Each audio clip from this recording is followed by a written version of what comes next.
A new message. Oh my gosh. Do you RP with your mom that way?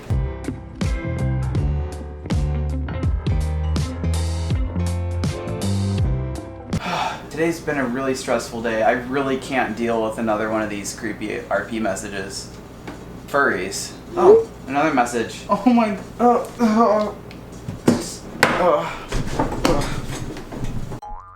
Hi everybody, Caffeine Fox here. I got kind of lazy and decided to not actually go in my full suit because, I mean, come on, magic's overrated anyway.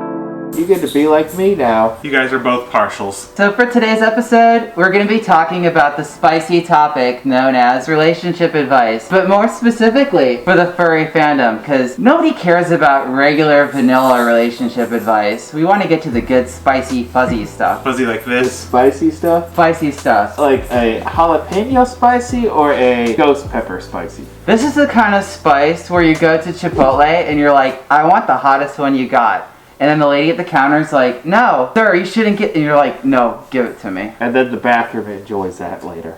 Oh my gosh. Long distance relationships. There's a lot of furries in long distance relationships. And the fandom is pretty much all long distance relationships because it's about 80% online communication, and then the other 20% you'll get through meets and through cons. Keeping that long distance relationship is really important. There's a lot of furries out there that kind of started the whole, oh, don't even try to get in a relationship if it's long distance. I generally disagree with that. There's no shame in it just being a emotional or a mental relationship. No, I have to agree with that. It's definitely a challenge, and one of the biggest things to remember is that when in a long distance relationship, both parties are trying to live their lives. So there are points where things get a little more quiet or something like that. And it's not that they're trying to push you off or reject you or anything like that. It's just the nature of two people, especially in different time zones, having slightly skewed schedules and trying to maintain friend groups and all that stuff while still trying to find time for each other. So, which is a key importance is to find time for each other. Little activities here and there, little gaming sessions, something that allows you guys to connect. Exactly. So yeah. It's really good to find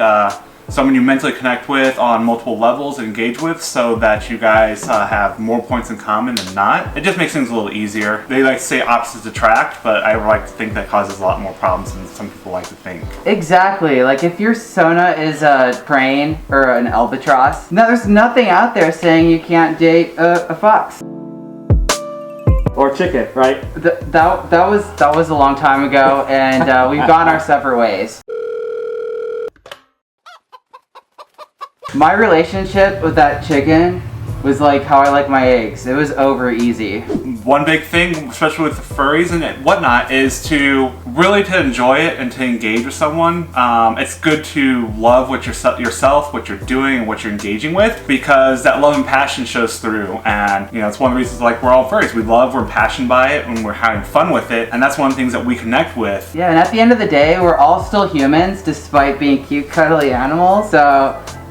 Oh my gosh, I got this gelled. Too bad. Yeah, so at the end of the day, we're all still humans, so I treat whoever's on the other end of your conversation like a human, and you'll go places. Oh, and you also need a fursuit to love a furry. You don't need a fursuit. Yeah. You don't always have to match up exactly your ideals, you're a little bit risky, but you're all that kind of stuff. I'm not gonna... I like how he stares directly at you. Don't use the F word. Take her away! If you're having a disagreement with your significant other, please, whatever you do, don't tell the whole world what's going on. Yes. Resolve it between you and your partner. That's one of the things that is kind of annoying is when you wake up in the morning and you're like, oh, I'm gonna go on the internet and look up some pretty cool cat pictures. They're just like hang in there. And then you look on your phone and this is my imaginary phone, by the way, there's nothing in there. You look on your phone and it's like, oh, well, okay.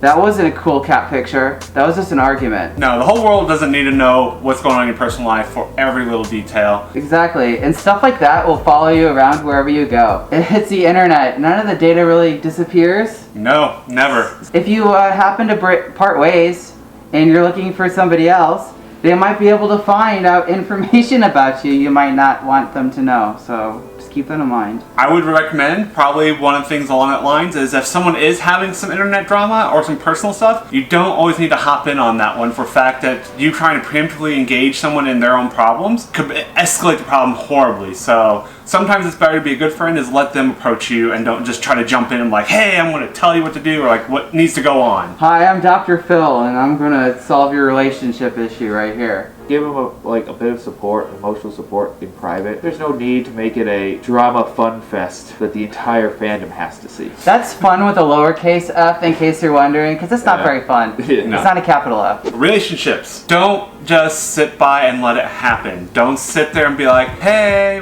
what are you doing tonight? Expecting the other person to engage everything for you. It's a give and take on that one. So sometimes just instead of saying like, hey, what are you doing this evening? Like, hey, this evening I'm doing this. Would you like to be involved in it? That way both sides can engage and create stuff and doesn't feel like it's just being taken away all the time. I didn't have any plans. If you want to do something, say, hey, well, I know you're not doing anything. How about we do this? Entertain me! Yeah. If your significant other has a fursuit, you always need to go and go boop! Especially when they're yeens. I'm just an innocent, clean yeen. Ha! I saw Lion King. I know what your kind can do. Alright, thank you everybody for watching today's episode of Caff's Corner. Thank you, Semi, and thank you, Zeek, for joining me today. I hope you guys got some good information out of this. Yeah. Try to have fun. Live your life to the fullest. Always remember, always have fun. Exactly. By snuggling your significant other. Ah, Big Dutch. Hi, I'm Dr. Phil. Do you RP with your mom that way? Furries. Do you RP with furries?